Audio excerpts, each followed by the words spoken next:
कांग्रेस के पूर्व अध्यक्ष और लोकसभा सांसद राहुल गांधी 14 जनवरी से भारत न्याय यात्रा शुरू करने वाले हैं। ये यात्रा मणिपुर से मुंबई तक लगभग 6200 किलोमीटर की दूरी तय करेगी। इसकी जानकारी कांग्रेस के वरिष्ठ नेता जयराम रमेश ने हाल ही में दे दी है। तभी से सियासी गलियारों में हलचल मच गई है। इस बीच बीजेपी के राज्यसभा सदस्य और वरिष्ठ अधिवक्ता महेश जेठमलानी ने राहुल गांधी की इस यात्रा के बदले मार्ग पर चिंता जताई है। जो यात्रा का जो पूरा रूट था वो जो बदला गया है उस पर उन्होंने चिंता जताई है। उन्होंने साल 2008 में चीनी कम्युनिस्ट पार्टी के साथ सहमति पत्र यानी MOU पर हस्ताक्षर करने के कांग्रेस के फैसले सहित विभिन्न मुद्दों पर अपनी आपत्ति दर्ज कराते हुए जयराम रमेश से जवाब मांगा है। जेठमलानी ने सोशल मीडिया प्लेटफॉर्म X, जो कि पहले ट्विटर हुआ करता था, उस पर एक पोस्ट कर निशाना साधा। उन्होंने कहा कि पिछले कुछ सालों में अरुणाचल प्रदेश पर जयराम रमेश के विचारों को पढ़ना अजीब लगता है। अब वो ये कहा जा रहा है कि पर्यावरण मंत्री के रूप में वो राज्य में सभी मौजूदा जल विद्युत परियोजनाओं की समीक्षा करना चाहते हैं और किसी भी नई परियोजना को रोकना चाहते थे। बताया ये जा रहा है कि पर्यावरण मंत्री जब वो थे तब वो राज्य में सभी मौजूदा जल विद्युत परियोजनाओं की समीक्षा करना चाहते थे और किसी भी नई परियोजना को रोकना चाहते थे। रमेश ने तब जोर देकर कहा था कि भारत अपने दम पर बांधों का निर्माण करने में सक्षम नहीं होगा और उसे राज्य में अपनी जल विद्युत परियोजनाओं के लिए चीन को शामिल करना चाहिए। जब उनकी हर तरफ आलोचना हुई तो उन्होंने तत्कालीन प्रधानमंत्री डॉक्टर मनमोहन सिंह को एक पत्र लिख दिया, जिसे पढ़कर लगता है कि जैसे अरुणाचल प्रदेश भारत का अभिन्न अंग नहीं था।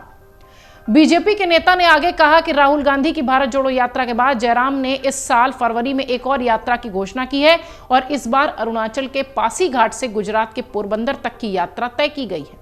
इस बीच अप्रैल में खबरें आई कि चीन ने अरुणाचल प्रदेश पर अपना दावा करते हुए राज्य में 11 स्थानों के नाम बदल दिए। जयराम ने चीन की इस कार्रवाई के लिए पीएम मोदी को जिम्मेदार बताया और उनका यह आरोप था कि राज्य की अनदेखी की गई है, इसलिए चीन ने कब्जा कर लिया। हालांकि इन आरोपों को विदेश मंत्रालय के एक प्रवक्ता ने इसी आधार पर खारिज कर दिया कि नाम मात्र के दावे जमीनी हकीकत से मेल नहीं खाते हैं। हमेशा की तरह जयराम एक गैर मुद्दे पर विरोध दर्ज करा रहे थे। राज्यसभा सदस्य जेठमलानी ने आगे कहा कि कांग्रेस के वरिष्ठ नेता ने हाल ही में देश को बताया कि राहुल मणिपुर से मुंबई तक भारत न्याय यात्रा करने वाले हैं। मतलब अब ये यात्रा अरुणाचल प्रदेश से होकर नहीं गुजरेगी। ऐसे में मेरे कुछ सवाल हैं जिनके जवाब जयराम रमेश दें। आइए जरा आपको ये भी बता दें कि बीजेपी के सांसद ने कांग्रेस से कौन से सवाल पूछे। सबसे पहला उनका सवाल यह है कि आखिरकार यात्रा के मूल मार्ग को क्यों बदला गया। दूसरा सवाल उन्होंने किया है कि क्या आपने जानबूझकर अरुणाचल प्रदेश को यात्रा के मार्ग से बाहर रखा क्योंकि चीन ने राज्य के 11 स्थानों के नाम बदल दिए हैं। तीसरा सवाल जेठमलानी का जयराम रमेश से था कि चूंकि आप चीन के इस कदम पर भड़के हुए थे तो क्या कांग्रेस के लिए यह जरूरी नहीं था कि वो राज्य के लोगों को दिखाते थे कि वो उनके साथ है और यात्रा की शुरुआत वहां से करते, या कम से कम यात्रा के रूट में तो आंध्र प्रदेश के बाद उसे शामिल करते। उग्रवाद में चीन की भूमिका को लेकर क्या चीन पूर्वोत्तर में विद्रोह को बढ़ावा देता है और मणिपुर में हिंसा को बढ़ावा देने के लिए धन उपलब्ध कराता है। ये सवाल भी जेठमलानी ने जयराम रमेश से किए हैं कि इसके जवाब दीजिए।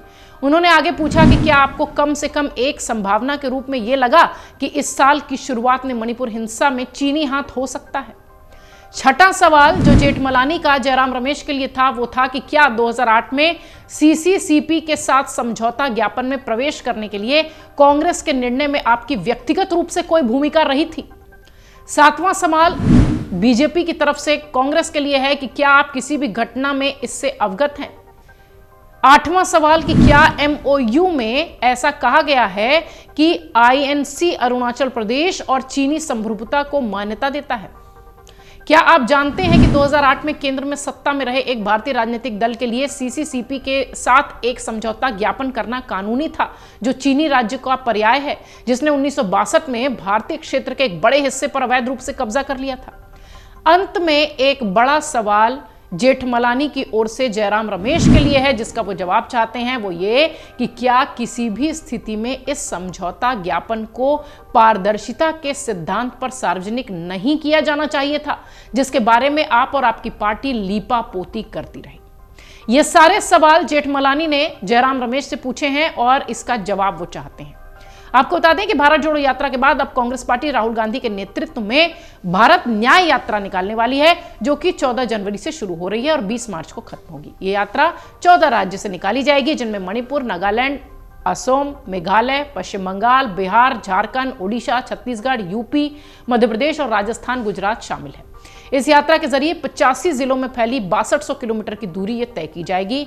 इस यात्रा के ऐलान के साथ ही कांग्रेस घिरती नजर आ रही है, क्योंकि अरुणाचल प्रदेश को रूट मैप में यात्रा के नहीं रखा गया है, जिसके लिए जेठमलानी और राज्यसभा के सांसद लगातार जयराम रमेश से सवाल पूछ रहे हैं, उन्हें घेरने की कोशिश कर रहे हैं। अगर आप ये वीडियो YouTube पर देख रहे हैं तो हमारे चैनल को सब्सक्राइब करें और बेल आइकन को दबाना ना भूलें। अगर आप Facebook पर ये वीडियो देख रहे हैं तो हमारे पेज को लाइक करें।